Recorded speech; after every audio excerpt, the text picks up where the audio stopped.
feeling too scared to answer the phone or even to say your own name? Tonight we delve into the world of stuttering and meet Cameron, who might have finally found a way to speak his mind.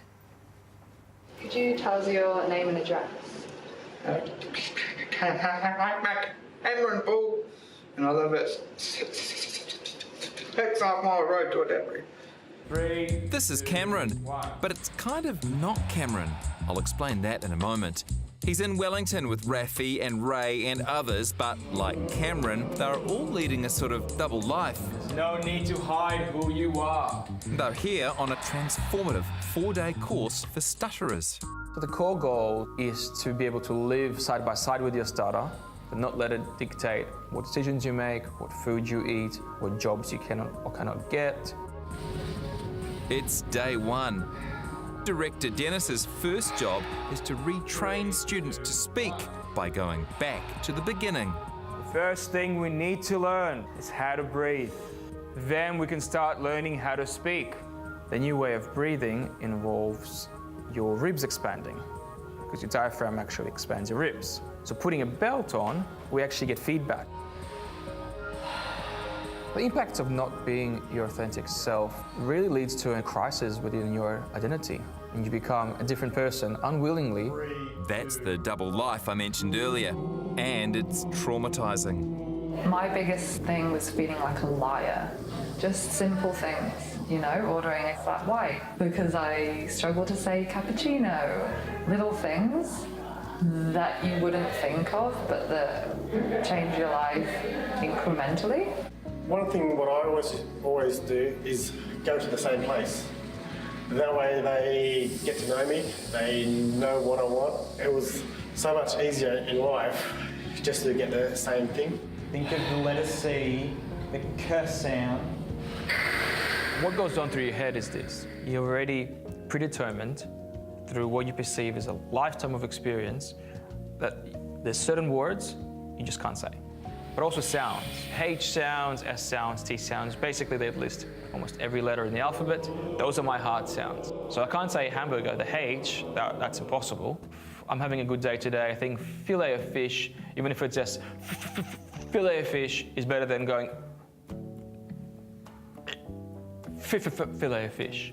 At least I can say that and eat my fillet of fish, even though I hate it. It's day two. Using what they've learnt, students must knock down one of their toughest barriers. Our name is probably the most feared thing in the world. It's the one word you can't swap for another. Not being able to say name, it's like not being able to be you. Tell us your name. Mohammed Rafi. Stanley Page Bates. Cameron Bull. Wow. You're becoming your genuine self, someone that isn't held back by your stutter. Today brings a new challenge, and the students must do something they've never done before. The phone is a fear. So how do we attack a fear? How do we stop fearing something? Well, you do it. Cameron's Paul speaking. Cameron Paul speaking. What time do you open tomorrow? We open at 9 a.m. Can I please book in for 7:30? For 7:30?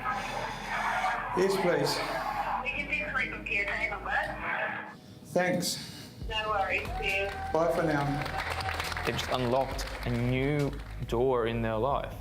So now they can do things on the phone. They can go and order takeaway. They can go and book a hotel. It's the final day.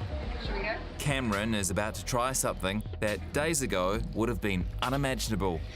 His task is to speak to complete strangers, 100 of them. Excuse me. You got the time on you?